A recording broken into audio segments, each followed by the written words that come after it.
There's a problem with some Big Six fans, and this has been much more prominent since the rise of social media, with people easily able to share their opinions online.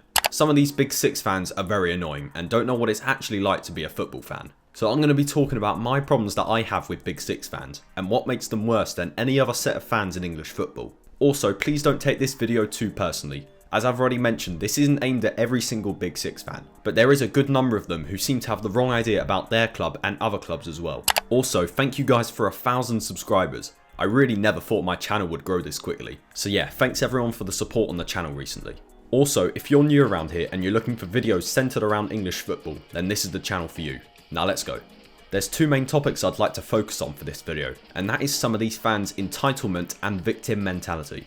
Firstly, with entitlement, this is Big Six fans believing that just because of the size of their club, they should just be allowed success, like qualifying for the Champions League or winning a major trophy. It really doesn't work like that. Your club has to actually earn the success, not just have it handed to them because, oh yeah, they're part of the Big Six. We've had this happen in the past, where big clubs who had achieved lots of success ended up not being able to continue that.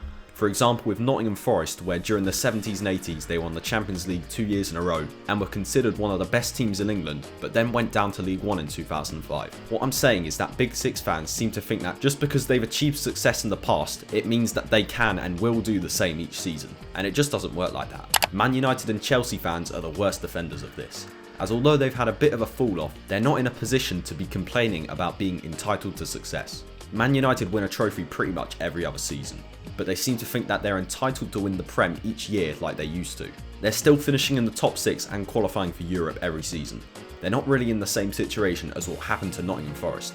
Chelsea fans think that just because they spent $1 billion, they should be winning trophies and that they're better than other clubs. And also the fact that they won the UCL less than 3 years ago puts the fans' expectations higher. Obviously this hasn't happened, because money doesn't buy you success. That's not how football works. Chelsea just have a bunch of talented players but not an actual team, and that's not going to win you trophies. Overall, these fans think that the size of their club indicates the level of success they're entitled to, and football just doesn't work like that. Your team actually has to earn the success through results on the pitch. So we've had a look at the entitlement of some Big Six fans. Now let's talk about their victim mentality. When I say victim mentality, I'm referring to some Big Six fans thinking that they have it tough and that it's difficult to support their club. Again, this is mainly aimed at Man United and Chelsea fans, as compared to their past successes, they're not doing quite as well. However, some of these fans are taking it to the extreme and are actually acting as if they've just been relegated. Manchester United fans might be the strongest group of people on here. The trauma we have to go through on a daily basis. What?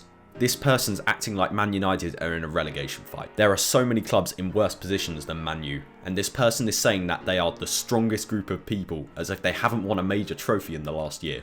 It's honestly just ridiculous. There are clubs out there who are on the verge of disappearing, but this person is just stuck in their Big Six bubble and just doesn't realise that although they've had a slight fall off, compared to other team situations, Man United are doing just fine, and fans are not going through trauma. Another tweet I saw was from another Man U fan after Reading pitch invaded and protested against their owners the other week.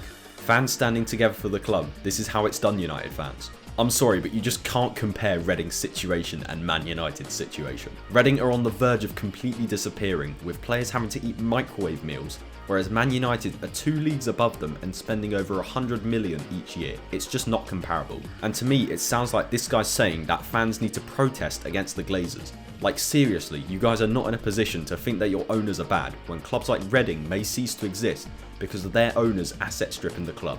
Basically, overall, some of these fans have a problem with victim mentality and think that it's hard to support their club because they finished a few places lower than they usually do. Twitter is the worst for this, and you can find some of the most delusional football takes on there, like the ones I've just mentioned. Overall, some, not all, Big Six fans have actually lost the plot and either think they're completely entitled to success or go full victim mentality and think that it's difficult to support their club, or both of these things. This is mainly relevant to Manchester United and Chelsea fans, as their slight fall off has caused some fans to think that their clubs are doing terribly, when compared to other teams they're doing completely fine and really have nothing to complain about. And yeah, that's just my opinion on fans of the Big Six teams. Thanks for watching.